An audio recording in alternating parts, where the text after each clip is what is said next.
FPA 1, tape 4, side B. We're talking about emceeing a church service. When a person takes the pulpit. FPA 1, tape 4, side B. We're talking about ethics. My, how important it is. I don't believe we can over-exaggerate the importance of ethics.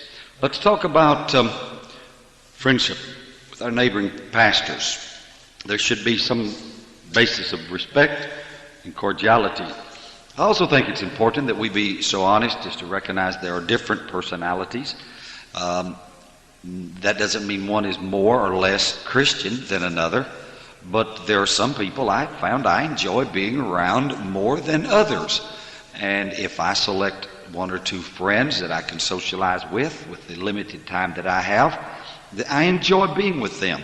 There are other men who may actually pastor a church closer to me that I hardly ever socialize with.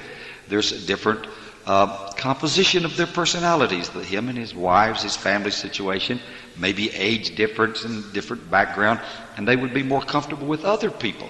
Not that we are enemies, but we don't have to be socially close to everyone who believes the same doctrine. In fact, in the local church situation, I find that there are sometimes families who seem to, well, the old term used to be, you had cliques in your church, and we preached against that so strong. But I found that the people of certain personalities enjoy being with people of the same personalities.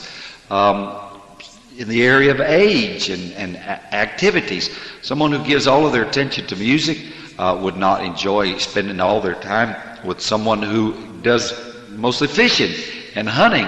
And there's different personalities. Both of these are correct. None of them are wrong. But find some friends. Find a minister or two. Don't spend all your time socializing, but find one or two that you socialize, you're friends with, and you can enjoy getting away from the pressure of pastoring. The stories was told, and it was told by one of our preachers, and under the circumstances, I believe it's exactly accurate. But he and his congregation were involved in a lawsuit, and the final verdict was given, and the lawyer that had represented them was kind of puzzled because they thought they had a better case than they had. And so the minister made the statement, said, I wonder if maybe the judge was bought off. And the lawyer, his attorney, turned to him and said, that man is a lawyer. And I am not prepared to believe that someone in my profession is willing to be bought off. It was a rather blanket statement, and it didn't say one way or the other about that individual situation. But I've thought about that so much because lawyers will defend each other.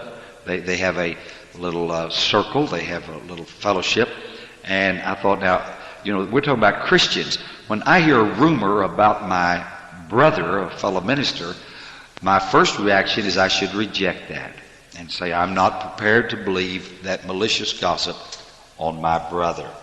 Time may prove it to be true, but if so, let proof come and evidence be presented. But I don't want to take up in every rumor that I hear. In the sports world, the National Football League, the other professional sports, they have rules concerning contacting members of other teams. And if you tamper with a member of another team without going through the proper channels, there can be a serious fine and a forfeiting of gains. Serious consequences follow the tampering.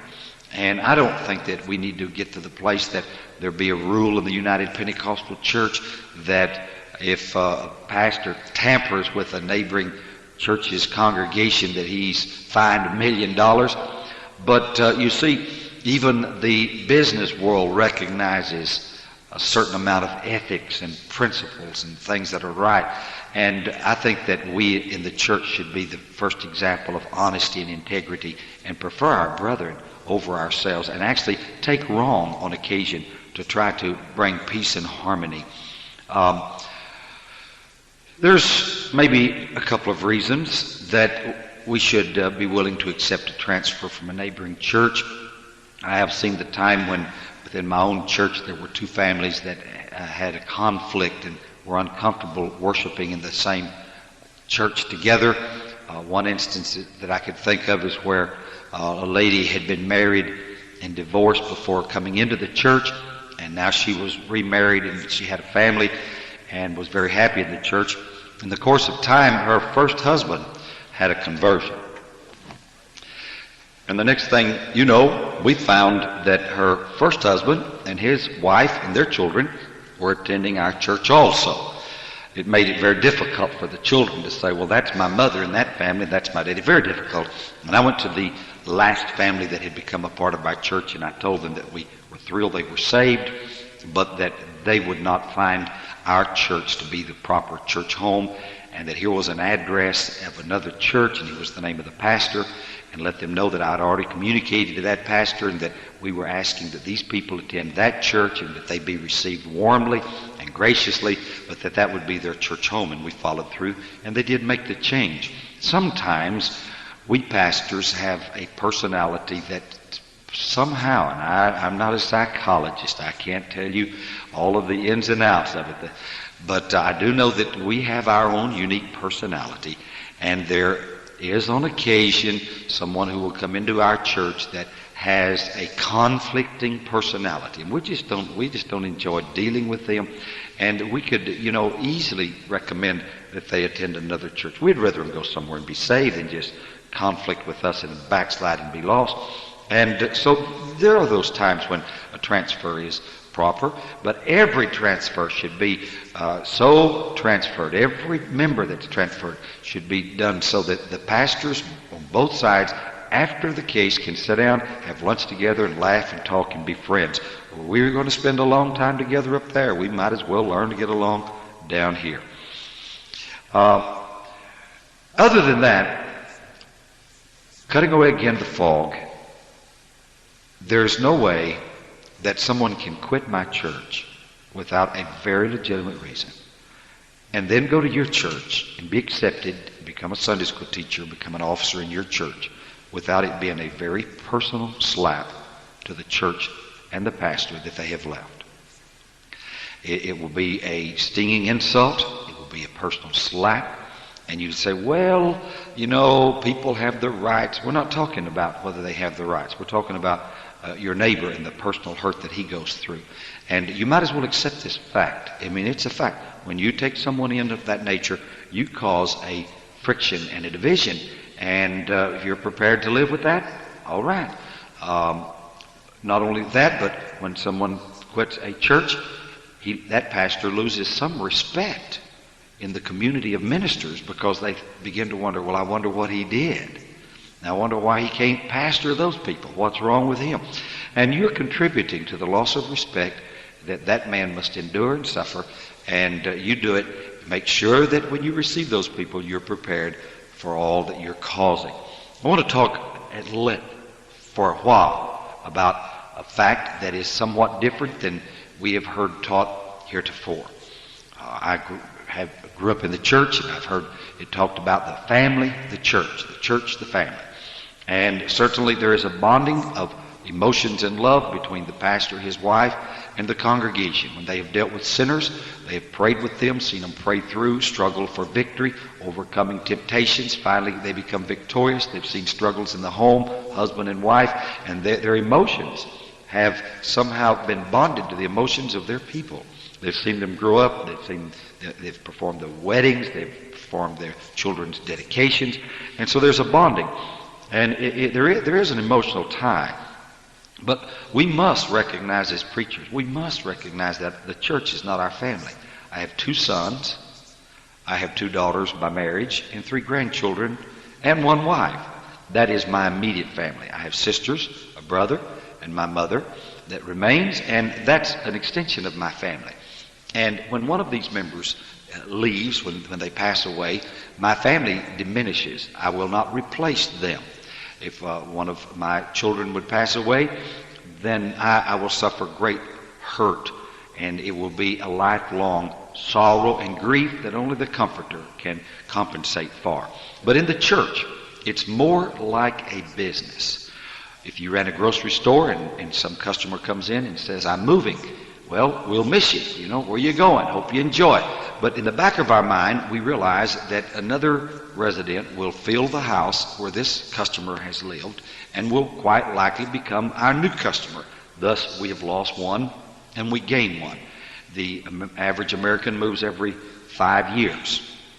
That means that in 5 years, every American will move once on average, which means you're going to have a church turnover. You might as well get ready for it. And when people leave your church and you allow it to throw you in a state of depression and frustration, you weep and you cry, and you remind me of David. David's own son, Absalom, was a rebel. He had caused a revolution. And in his death, David wept. And he cried, "Oh, Absalom, Absalom, my son, would to God that I had died." And he wept and he mourned until finally Joab had all of it he could take. Now remember, this was his own flesh and blood son. But Joab came to him and says, "David, you weep for your enemies, and you ignore your friends." Absalom was your enemy. He was his son, but he was his enemy. And we must mentally prepare, emotionally prepare for the times when, after we have done our best, we lose someone. And we must continue. We cannot go into a state of grieving that puts a cloud of darkness over our church, and it affects the worship and services. And we're depressed because all we'll do is lose more people, and then we get to go through more grieving and more sorrow. And besides all that, maybe after they're gone 6 months, they'll realize how tremendous a person, and they're apt to come back. Or in some instances, I'm afraid they may come back and be troublemakers again. So you just got to accept that this is somewhat like a business, and that the church will have changing membership. And given enough time, the congregation will completely replace itself.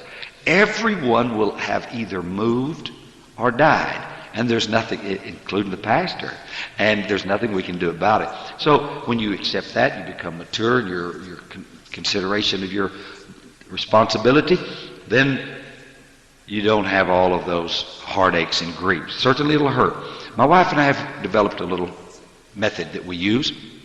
When Bill Smith quits my church and goes away, maybe it is a good thing for him, maybe it's a good thing for us, maybe it's mutual. It really doesn't matter. The fact is, he's gone. Now then, we come home from church Sunday morning, and we're sitting down to eat, and my wife says, "Boy, I miss Bill Smith this morning." But he's gone. All you're doing now is adding grief to grief. So we have a rule that when someone leaves, that for months we will not bring up their name. We will allow the emotions to die. We will allow the feelings to go away. We will be able to recover, see the church healed. And then maybe in 4, 5, 6 months we can have developed the ability to talk about those people. And I don't mean gossip, slanderers, but bring up their name without any hurt or pain. And we can have a good feeling. And that way my wife and I don't have to go through this tremendous trauma every time someone chooses to leave our church. Church members are temporary. They just are temporary. And we might as well accept that. When someone quits your church, if you take it personal every time, you're going to be in a terrible pit. We all have failures. I've worked with people and didn't win them. I've had people and lost them. I've attempted things and it failed. And so, over the period of time, each pastor, each preacher can have a storehouse of failures and frustrations. And on occasion, you can sit down and you can wallow in a pit of self-pity, saying, "Well, this didn't work and that didn't." I have actually gone through my address list on occasion, and I do it periodically, no set time schedule, but on occasion I'll go through my address book, and when I come across the name of someone who's moved, they're gone. They're gone. And quite likely they won't be back. They were military and they transferred. They were in college and they're gone. Their job transferred them. They bought a home where they're at. They're gone. Then I take and I mark their name out of my address book, so that every time I thumb through my address book, looking at hot prospects and new contacts, etc., that stabbing pain of a frustrated loss will not strike me again. I can recover. They can go ahead and live where they're at happily, live for God, be faithful in that church, loyal to their pastor, and I don't have to have that guilt feeling hanging over me. So what goes around comes around, I believe I've said, repeating what someone else has said. While they're in your church, use them. Don't abuse them. Don't abuse them, but use them. Utilize their talents, their skills, their offerings, all that they have. Utilize their being there. And maybe while they're there, even temporarily, they can be used of God to win another family or two that would be permanent. And you could be blessed forever because of their being there. And you can look forward to that. If I treat other ministers right, I will get along with them. They may treat me wrong, but if I don't retaliate, if I don't develop a critical, sarcastic spirit, if I don't, put them in their place, give them a piece of my mind, then I can be their friend because I am not a threat to them. I am not some kind of a fear that they have to avoid. When you hear gossip on preachers, don't repeat it. Some preacher comes through your town. He's been traveling the country. He's an evangelist. Because of his traveling, he has been exposed to the latest rumors and many times true incidents that are tragic and sad. Develop a pattern so that you avoid listening to all the malicious gossip that you can hear. Some of it true. If it's true, that won't benefit you. It could actually become a discouragement because you can realize that others have failed. You never criticize a minister to his congregation, either individually one-on-one at camp meeting or from the pulpit in his church. You honor the minister. You honor the minister. I've observed for a few years very closely now since we've been involved in FPA the etiquette of the pulpit, and it kind of surprises me the few times that I have observed a visiting minister who had a desire to assist the local pastor in his church. Things that a visiting minister can say concerning the respect of the congregation for the minister. He can deal with the sacrifices and the burdens of a pastor, and it doesn't sound self-serving if it is a guest minister and it's not directed personally towards a local situation. But I've seen so many times that a visiting minister can help. Don't meddle, don't straighten up a church, but contribute to the respect of the congregation toward that pastor. That local pastor will hold you in close endearment if you can contribute to his leadership in that church. An interesting thing about us Pentecostals, we know how to worship. We can get into a song service and we can sing a chorus 46 times and we can weep and worship and talk in tongues. Maybe if it's a fast chorus and the Spirit is moving that way, we can dance and run aisles and we can be exuberant in our worship. No, that's good. And we can pray with folks in the altar. And there's several things that we can do in prayer. Now, there are several types of prayer, and again, I'm not going to cover them all because there are so many able aids out there, books, tapes, etc. But there is one area that a training young minister needs to understand: prayer. And the Apostle Paul made reference to that in his letter to the Corinthian church, that there's a time when we should know how to pray in the understanding so that the people who listen can say amen to the prayer. We need to learn to pray a public prayer. Now, even a public prayer has two dimensions. The one, of course, is that we use good grammar and that we use good language and that the hearer respects our prayer. And they go away with, well, he prayed a good prayer. But more than that, we need to be able to pray a public prayer where we can take the minds of the hearers and we can collectively bring them into the presence of God.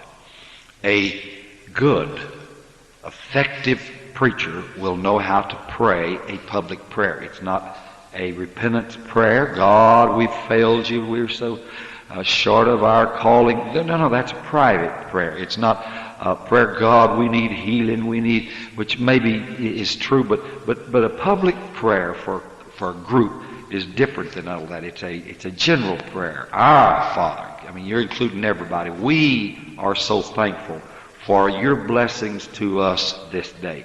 And about the time you say that with a strong feeling of sincerity, someone in the congregation is going to say, yes, amen, as though they thought it themselves. They're not really listening to how beautiful your prayer is, but they're listening to the content of your prayer. And they are agreeing with the expression. So when you're thanking God for the beautiful weather we've had and for the health that you've given us and how our church has been blessed and how God has met our every need repeatedly again and again, and all across the building, minds are going to join with you. Yes, that's true. And I haven't thanked God for these blessings all day.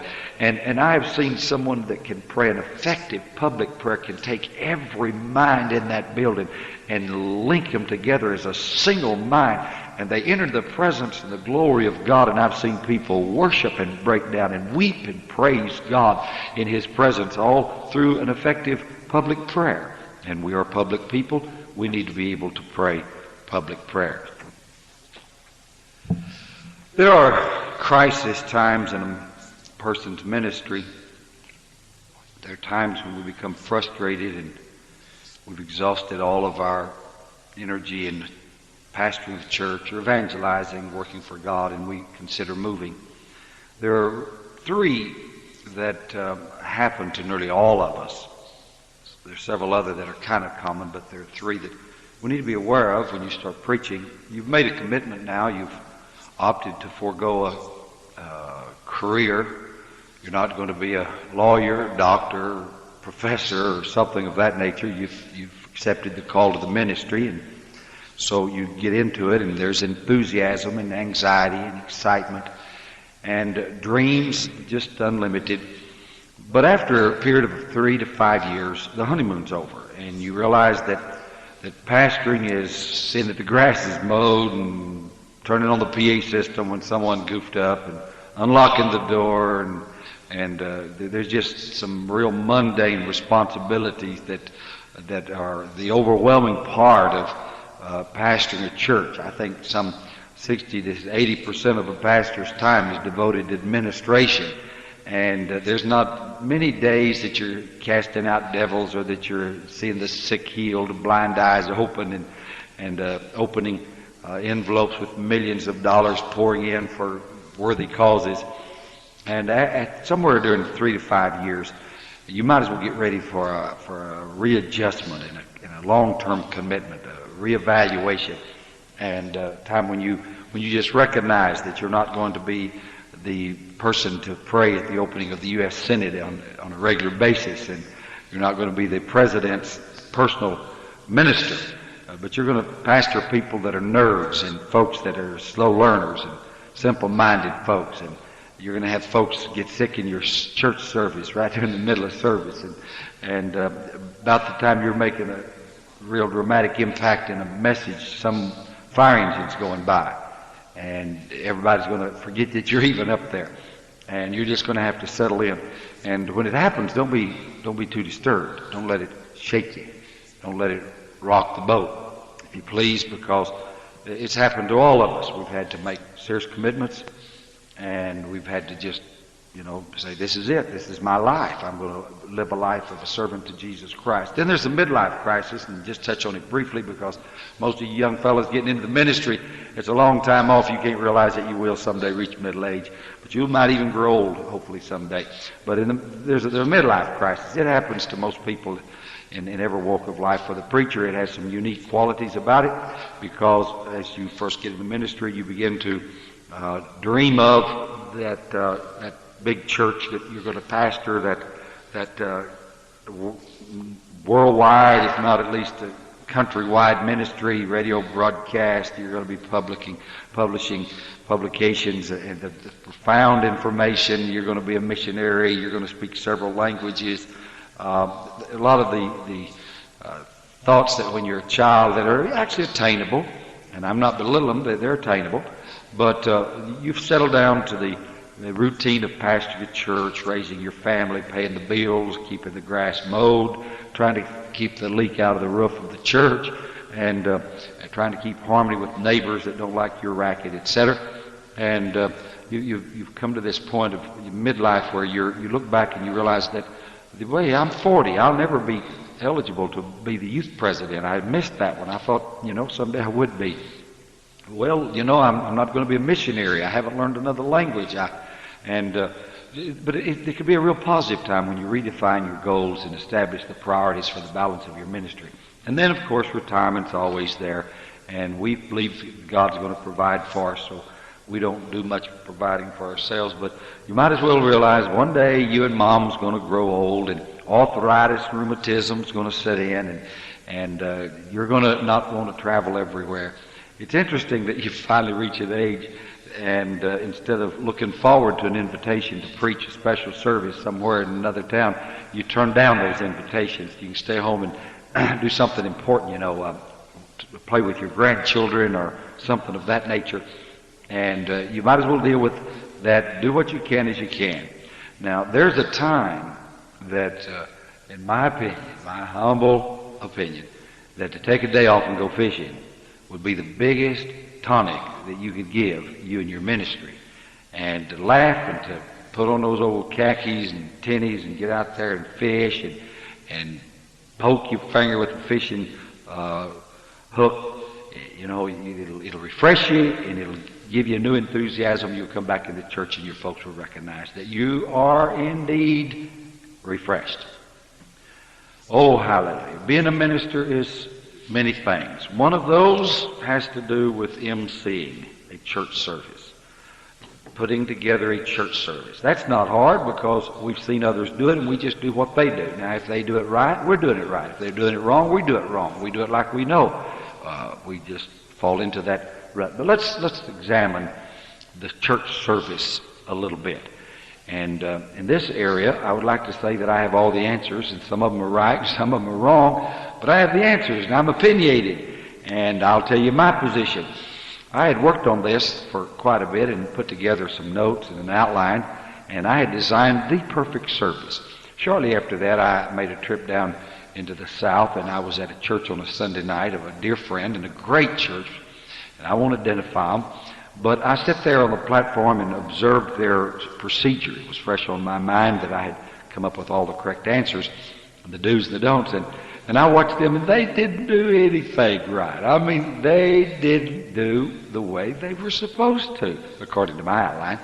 And I noticed that they had a total different concept of what a church service should be like and how certain goals should be achieved. But the thing is, they had a tremendous church service, and to be realistic about it, I don't think that I could have made any suggestions, maybe one, and I won't tell you what it is, but other than that, they had achieved the goal of bringing their people to the house of the Lord to worship God in spirit and in truth. They had a time of spirited worship, and folks were edified, and their spirits were lifted, and the preaching of the Word. However, there are some general guidelines that you can follow that will help you. If nothing else, just the very fact that you've examined what maybe you shouldn't do or what you should do, and the priorities, the alternatives, and the options that are available. And so let's go over some of the things that we would advise in the area of emceeing a church service. The master of ceremony that sets the pace, and because of his able leadership, the things that need to be done are done. The pastor has the authority. Now, that doesn't mean that he should do everything. In fact, in the business, I am of the opinion that when the pastor leads the song service, he leads testimony praise, he makes the announcements, he receives the offering, he rebukes the kids who are chewing gum and getting up and in and out during service, and by the time he takes the pulpit to preach, a number of his congregation have already grown weary with hearing his voice. Drone on and on all night. So we would suggest that you consider the possibility of having a song leader. Maybe even the person who opens the service will not be the pastor, but someone opens the service, someone leads songs. Someone else may even lead a chorus or two. And then you have someone who has the list of announcements, and they make the announcements appropriately. There's prayer requests. There's an offering received. And then there's specials. And then we go into the preaching. Now, what's the best sequence for these things, and just how should they be arrived at? This tape is now complete. Thank you. Go to tape 5.